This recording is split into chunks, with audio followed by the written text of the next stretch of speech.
बाबा आज ले मन पहले समझ में ना आइलो मन ए बरा समझ में बात आइल बा कि जैसे मान लीजिए बुजुर्ग बानी और लड़का हमनी के बानी ना तो वो खातनी लड़का कोनो भेटाई तो पुलगी तुर कर दे दे हां अच्छा हम भी पुलगी तुर के दे दे का है जल का ये झूठ है नहीं नु बोला ना ना खोड़ा रहुआ है ये ले ले मैं तो है ना से तुर के लड़का के दे लड़का बड़ी हां माने कोई कहला जे लड़का बड़ी लेकिन लड़का पढ़ेला थोड़े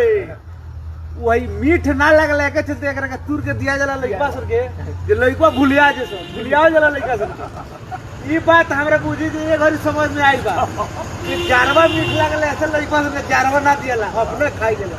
अब पुलुगिया मीठ ना रहला त तुर के लड़का सर के दिया जाला जे बबुआ तू खा भूलिया जाला जे तू कोड़ा बो हां ए बात सही गलती सही बात बा कि ना आई पुलिस वाले तो ऊपर जाई ना पड़ी लेकिन दियाला ऐसे जे ऐसे माने दिया जे लइको को मन रह जाई मीठ ना लागला तो लइका कैसे में खा गल हां सदा दियो